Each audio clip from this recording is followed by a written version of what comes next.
नमस्कार,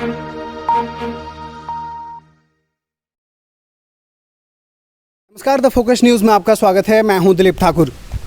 पढ़ने लिखने वाले अधिकांश छात्रों की एक ख्वाहिश होती है कि वो टॉपर बने, टॉप करे।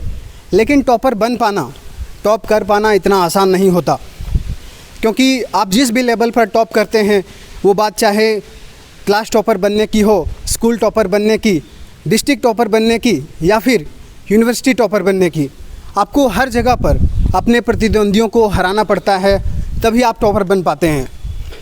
और शायद इसलिए बहुत कम लोग टॉपर बन पाते हैं। उन्हीं कम लोगों में से एक शख्स आज हमारे साथ मौजूद हैं, जिन्होंने काशी हिंदू विश्वविद्यालय के प्रवेश परीक्षा में, जो एशिया की सबसे बड़ी आवासीय विश्वविद्यालय है, उसकी प्रवेश परीक्षा में, एंट्रेंस एग्जामिनेशन में उन्होंने पहला स्थान हासिल किया था।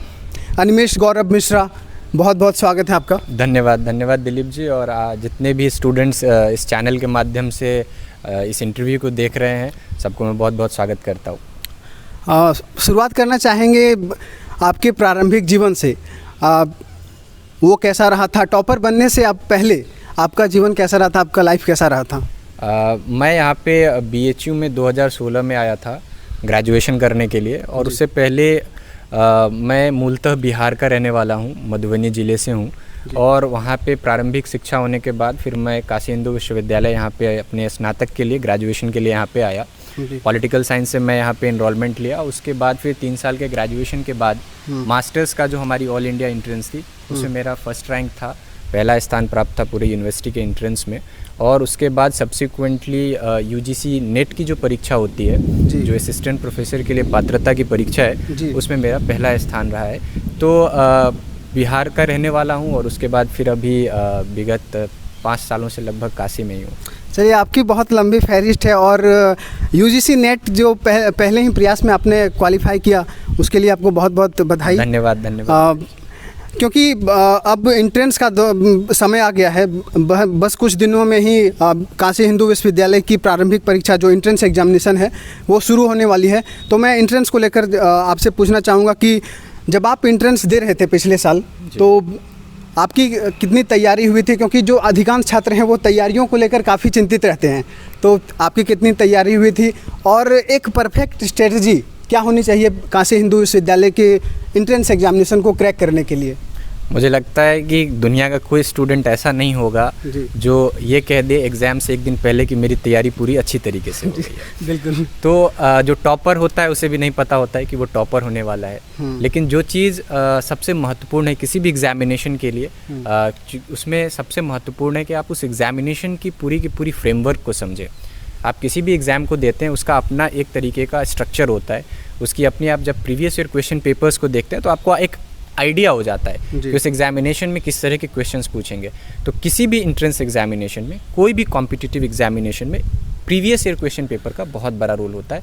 और मुझे लगता है BHU के जो भी स्टूडेंट्स ये इंटरव्यू देख रहे हैं और वो एंट्रेंस के लिए फॉर्म भरे हैं, उनसे मेरा यही रिक्वेस्ट है कि आप काइंडली किसी भी जो एंट्रेंस एग्जामिनेशन में आप जा रहे हैं BHU के किसी भी पेपर के, उसके प्रीवियस 5 और 10 साल के कम से कम पेपर्स को ज़रूर सॉल्व करें। उससे एक मोटा मोटी आइडिया आपको हो जाएगा कि किस तरह के क्वेश्चंस आएंगे।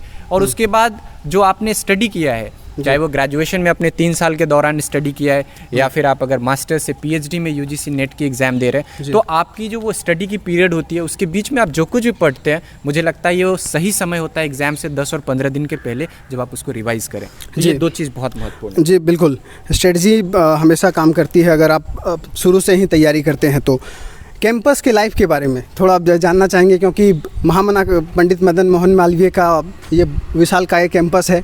कैंपस लाइफ के बारे में आप क्या कहेंगे? और यहाँ पर आने के बाद जो साइड की प्रिपरेशन होती है, वो कैसा रह पाएगा? क्या जो छात्र आते हैं वो कर पाएंगे या नहीं कर पाएंगे? एकेडमिक लाइफ के बारे में बताइए। बहुत बढ़िया ये क्वेश्चन पूछा है आपने। BHU एशिया की सबसे बड़ी रेसिडेंशियल यूनिवर्सिटी है। ऐसे में इसके पास अपना जो इंफ्रास्ट्रक्चर है, यहाँ की जो हॉस्टल लाइफ्स है, वो अपने आप में सबसे ज़्यादा देखने में भी खूबसूरत और ज़िंदगी जीने के लिए भी बहुत खूबसूरत है। यहाँ पे आप जब आते हैं, यहाँ पे जब पढ़ाई करने के लिए आते हैं, इसके साथ जो आपको एटमॉस्फेयर मिलता है, क्योंकि एक ऐसा कैंपस है जहाँ पे आपको IIT, मेडिकल, संस्कृत और न जाने ऐसे ऐसे ऐसे सब्जेक्ट्स की, फाइन आर्ट्स की अगर आप बात कर लें, ऐसे बहुत सारे सब्जेक्ट और कोर्सेज़ के स्टूडेंट आपको यहाँ मिलते हैं। तो आपको एक डाइवर्सिटी मिलती है और जो आपके करियर के प्रोग्रेशन में बहुत हेल्पफुल होता है। तो कैंपस लाइफ डेफिनेटली कोई भी जो BHU में एक दिन भी गुजारा है वो जानता है कि कितना यहाँ पे कितनी अच्छी हरियाली है, कितनी अच्छी है कैंपस, कितनी खूबसूरत कैंपस है जिसे मदन मोहन मालवीय जी ने बनाया था। एक बहुत विशाल कैंपस है जहाँ पे आपको सारे कोर्सेज़ हैं, एग्रीकल्चर के फील्ड्स भी यहाँ पे हैं जहाँ पे आप जा सकते हैं। शाम में बहुत सारे स्टूडेंट जाते हैं और इसके साथ काशी की जो परंपरा है और बाबा विश्वनाथ हैं उनका मंदिर भी इसी कैंपस के अंदर भी है। वो भी एक अपने आप में एक अद्भुत चीज़ है और देखने वाली चीज़ है।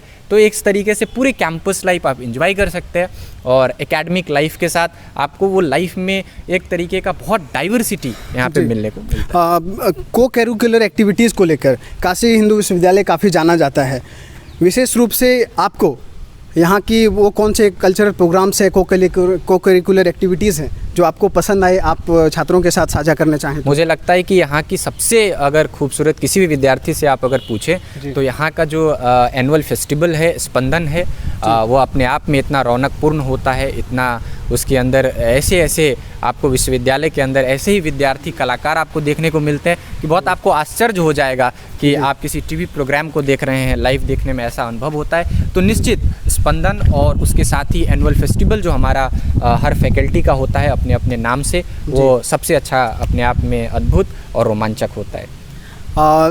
आखिरी में आपसे मैं प्रिपरेशन स्ट्रेटजी, क्योंकि एग्जामिनेशन ही नज़दीक है, बस 2-4 दिनों में काशी हिंदू विश्वविद्यालय का जो एंट्रेंस एग्जामिनेशन है वो होना है। आखिरी टिप्स जो आप हमारे दर्शकों को, छात्रों को जो यहाँ पर एडमिशन लेना चाहते हैं उन्हें देना चाहें तो क्या कहेंगे?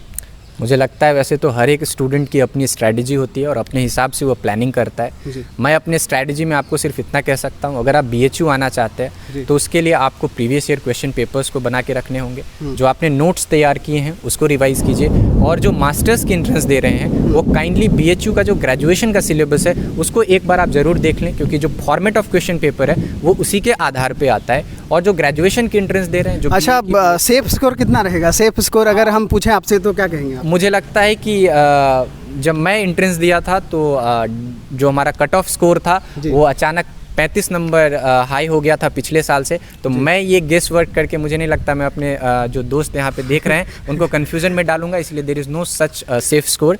आपकी जो क्वेश्चंस बन रहे हैं, मैं अगर सेफ स्कोर की बात करूँ तो कोई स्टूडेंट अगर ज़्यादा क्वेश्चंस को जानता है और मैं कहूँ कि सिर्फ 75 क्वेश्चन से आपका सिलेक्शन होगा, तो ऐसा तो है नहीं कि वो क्वेश्चन सॉल्व नहीं करने वाला है। आपको जितने क्वेश्चंस आते हैं उसको ईमानदारी से आपको सॉल्व करने चाहिए। Cut off high and low हर बार होता रहता है, उस पर आपको फोकस नहीं करना है। आपको सिर्फ फोकस करना है कि आप किस तरीके से अपने प्रिपरेशन को लास्ट टाइम में अपने नर्व्स को कंट्रोल करके रिविज़न करके अच्छे से दे सकें। इस पर आपका ध्यान होना चाहिए। जी बिल्कुल, बहुत बहुत धन्यवाद आपका हमसे बात करने के लिए, अपना समय निकाला।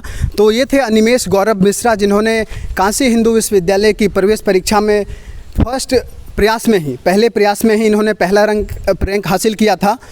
इन्होंने अपने प्रारंभिक शिक्षा के बारे में बताया, कैसे आप स्ट्रेटजी बना सकते हैं काशी हिंदू विश्वविद्यालय के एंट्रेंस एग्जामिनेशन को क्रैक करने के बारे में, उस बारे में बात की और भी कई मुद्दों पर इन्होंने आपसे अपनी बातों को रखा। तो फिलहाल इस वीडियो में इतना ही। अगर आपको ये वीडियो पसंद आती है तो कृपया लाइक करें और इस चैनल पर आप नए हैं तो इस चैनल को ज़रूर सब्सक्राइब कर लीजिएगा। धन्यवाद।